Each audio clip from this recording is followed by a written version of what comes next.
বুঝি তোমায়, আমার কি দোষ খালি পাপ জমাই। দেখতে দেখতে 2024 সালও শেষ হয়ে গেল।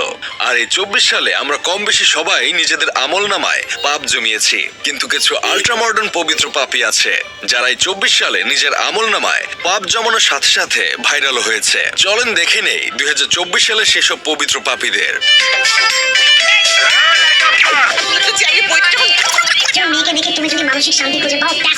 প্রথমে আসি ড্রপ হুজুরের কাছে।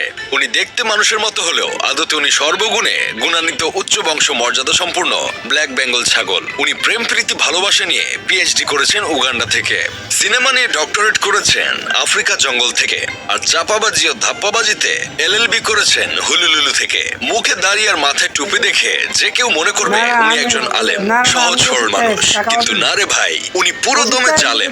2024 সালে ভাইরাল হুজুরদের মধ্যে উনি এক নম্বরে ছিল।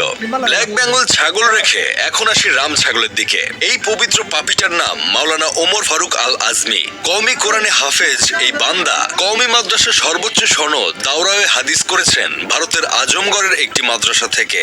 সেখান থেকে দেশে ফিরে এসে ইমামতি করেছেন 5 বছর, আর বিভিন্ন ইসলামী মাহফিলে ওয়াজ করেছেন 8 বছর। 2024 সালে হঠাৎ তার মাথা নষ্ট হয়ে যায়। সে ইমামতি বাদ দিয়ে সিনেমার নায়ক হতে চায়, দাড়ি ছোট করে ফেলে, মাথার চুল গু কালার করে রাস্তাঘাটে টিকটক করা শুরু করে দেয়। পরে অবশ্য আমরা সত্যিটা জানি সে ভাইরাল হবার জন্যই আলেম থেকে জালেম হয়েছিল।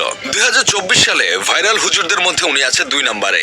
আরবিকে ইংলিশের মতন উচ্চারণ করা মিজানুর রহমান আজহারির দারাজ ভার্সন আসিফ হুজুর আছে 3 নম্বরে। তুমি যদি একটা মেয়েকে দেখে মানসিক শান্তি পাও তাহলে ইটস এনাফ ফর ইউ, আর কিছু লাগবে না। এই ডায়লগ দিয়ে উনি পুরো দেশ কাঁপিয়ে দিয়েছিলেন। পবিত্র পাপীদের তালিকায় আছে আমাদের ঢাকা বিশ্ববিদ্যালয়ের উড়ন্ত পাতা ডিপার্টমেন্টের কিছু পোলামাইয়া, যারা রোজা রমজান মাসে রোজা রেখে গায়ে রং মেখে সংসেজে বান্দরবানের বান্দরের মতো নাচানাচি করে ভাইরাল হয়েছিল। পবিত্র পাপীদের কথা বাদ দিয়ে এখন আসি কিছু অপবিত্র পাপীদের দিকে। 2024 সালের অপবিত্র পাপীদের মধ্যে প্রথমেই আসে স্বনামধন্য বিশ্ববিখ্যাত টুটমার্নি ডাক্তার মুনিয়ার কথা।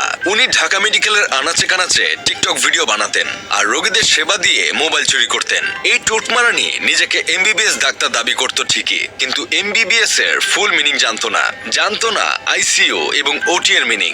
2024 সালে ভুয়া ডাক্তার হিসেবে সবচেয়ে বেশি ভাইরাল হয় এই অপবিত্র পাপীটি। ভাইরাল হবার পর এখন সে মডেল। আরো একজন আছে যিনি ভাইরাল হবার পর এখন হয়ে গেছেন কুখ্যাত মডেল। নম্র ভদ্র সাহসী মহিয়সী নারীটি সেনাবাহিনীর ক্যাপ্টেনের দিকে আঙ্গুল দেখিয়ে wait it's my turn now বলে পুরো দেশে ভাইরাল হয়েছিলেন আরো কিছু মহিয়সী নারী, যারা ট্রাফিক কন্ট্রোলের নামে শাড়ি পরে মুখে কেজি খানিক ময়দা মেখে রাস্তায় সার্কাস দেখিয়েছিল।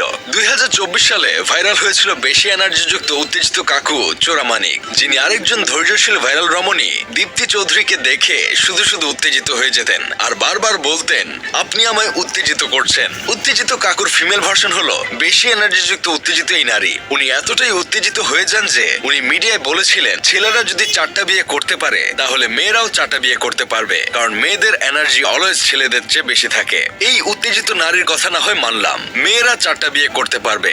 এখন কথা হলো বৃষ্টির দিন রোমান্টিক আবহাওয়া, আকাশ অন্ধকার হয়ে এসেছে, এখন 4টা রাসেল ভাইপার সাপ একসাথে গর্তে ঢুকতে যাচ্ছে। তখনই নারী এতগুলো গর্ত কোথায় পাবে? মানলাম আপার নিতম্বে অনেক কারেন্ট, উনার অনেক এনার্জি। রাসেলস ভাইপার সাপ উপরে নিচে মিলিয়ে 3টা গর্ত খুঁজে পেলেও 4 নম্বর রাসেলস ভাইপার সাপটা কি করবে তখন? ও বলতে ভুলে গেছি, 2024 সালে শুধু মানুষ না, ভাইরাল হয়েছে রাসেলস ভাইপার সাপও। ফেসবুকে রাসেলস ভাইপার যে পরিমাণ ভাইরাল হয়েছে, ও যদি মানুষ হতো তাহলে এতদিনে সে আরেক রাসেলস ভাইপারকে বিয়ে করে ফেসবুকে একটা পেজ খুলে বউ দিয়ে ব্যবসা করত, না মানে কাপড় ব্লগ বানানো শুরু করত। 2024 সালে ভাইরাল হয়েছিল একটা ছাগল। প্রবাদ আছে, পাগলে কিনা বলে ছাগলে কিনা খায়। এই প্রবাদের যথাযথ প্রমাণ দিয়েছে 24 সালে ভাইরাল হওয়া 15 লাখ টাকা দামের এই ছাগল। এই ছাগল প্রথমে পোলারে খাইছে, পরে খাইছে পোলার বাপকে, আর এরপর ভরা মজলিসে নিজের মালিকের লুঙ্গি খেয়ে ফেলছিল। ভাইরাল হয়েছিল উচ্চ বংশ মর্যাদা সম্পূর্ণ গরু, যে গরুর দাম ছিল 1 কোটি টাকা। 2024 সালে আবারও নতুন করে ভাইরাল হয়েছিল ডক্টর সাবরিনা বইমেলায় বন্দিনী বই নিয়ে এসে বই হাতে সাংবাদিকদের সামনে কান্নাকাটি, গণমাধ্যমকে জেলখানা ভ্রমণের কাহিনী বলা আর নানাভাবে শরীরে যন্ত্রপাতি দেখিয়ে আবারও আলোচনায় এসেছিল করোনার সময় ভুয়া সার্টিফিকেট প্রদান করা এই মহিষী নারী। বইমেলার কথা যেহেতু বলেছি, সেহেতু সুগার ডেডি মুশতাক আর সুগার বেবি তিশার কথা তো না বললেই না। ওরা 2024 সালে বইমেলায় 2টা বই বের করছিল। এই কচি বুইরা দম্পতি সস্তা ফ্রেম পেয়ে বইমেলায় নিজের ছবি আর ফেসবুকের পোস্ট ছাপিয়ে বই বের করে ফেলছিল। শেষমেশ এমন অবস্থা হয়েছিল, বইমেলা থেকে এই দুজনকে ভুয়া ভুয়া বলে তাড়িয়ে দিয়েছিল।